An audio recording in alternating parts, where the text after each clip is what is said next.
If you have come across this video, it is not a coincidence. So please spare just 7 minutes for this video.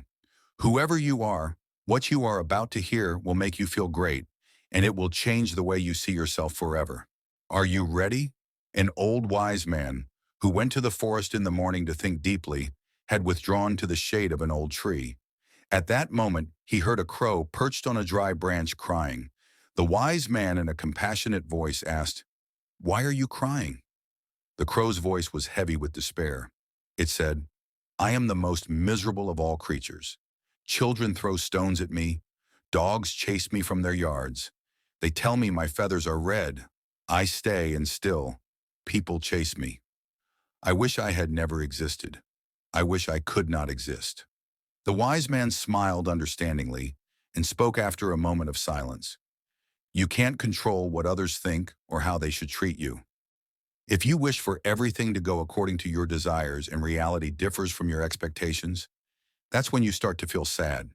So your current sadness might be related to the events themselves, or could it be because of what you think? But I will still help you, dear crow. I can put an end to your suffering. Tell me, if you had the power to change your nature, what would you choose to be?" Without hesitation, the crow answered, "A swan, a pure white bird. Everyone loves swans. They are pure, graceful, and cute. Before you rush to change your nature for someone else, I want you to talk to a bird, to the creatures you admire. Talk to a swan. They are pure and graceful. For the first time in your eyes, hope shone. There was a swan nearby, either migrating or floating on the surface of water, as pure as the clouds. Poets write verses about its grace. You must be the happiest bird in the world." The swan's graceful neck drooped slightly. "I am not happy," it replied. "There are many beautiful colors in the world, but I am only white. If you only knew how I envy the parrot's colors.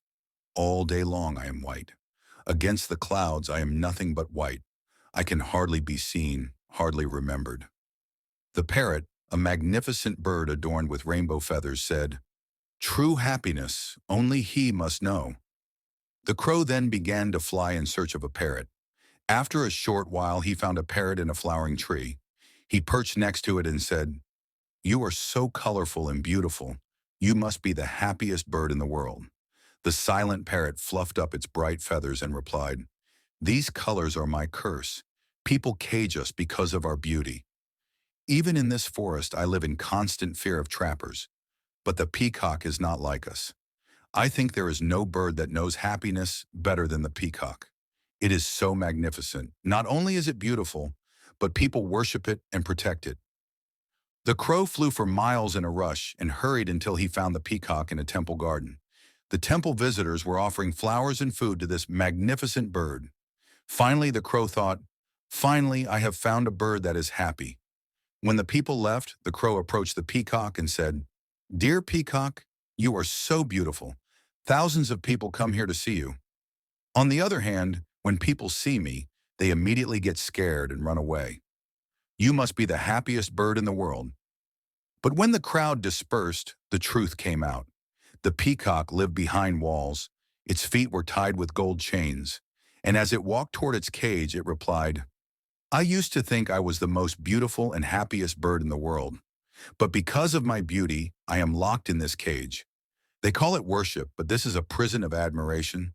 They pluck my colorful feathers, and it hurts so much. They also force me to dance.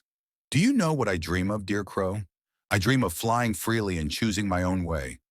When I see you soaring in the sky, going wherever you want, my heart bursts with envy. I wish I could be free like you." The crow was suddenly shocked and didn't know what to say. "But everyone hates me," he shouted. The peacock sighed deeply and added, "This is your freedom. No one will envy your feathers, your freedom, your wings." The crow, as if no time had passed, turned to the old sage sitting under the shade of the old tree. "And now I begin to understand," he said. "The beauty of the bird traps him. The colors of the parrot imprison him in fear. The splendor of the peacock binds him with golden chains. But but you," he asked the sage, "I am free. I have always been free. In fact, I am free to fly." I am free to choose, I am free to exist. Struggles are the price of my freedom. The price of my freedom is a fat wing. The old sage smiled. The greatest poverty is not having little, it is always wanting more. The deepest prison is not made of steel, but the strongest chains are made of gold. Happiness begins the moment we stop wishing to be something we are not. From that day on, when the crow looked at his reflection, he no longer saw an ugly black bird. He saw a creature as vast as the limitless sky in which he flew, free as the wind that carried him, and as rich as the life he chose to embrace. We have come to the end of this story full of wisdom. Dear friends, I hope you enjoyed this magnificent teaching. Not just the crow, even a single leaf that falls from an ant's branch teaches us wonderful lessons. Because like a tree whose roots have penetrated deeply, we live rooted in this nature. We are all interconnected. As Marcus Aurelius said, whoever harms the bee harms the hive. Just like the crow, we can spend our lives wishing we were someone else, or we can discover who we already are. Let's be like a crow discovering itself. Dear friends, let's understand now that true freedom is not about changing who you are, but about letting go of who you think you should be. Thank you for watching.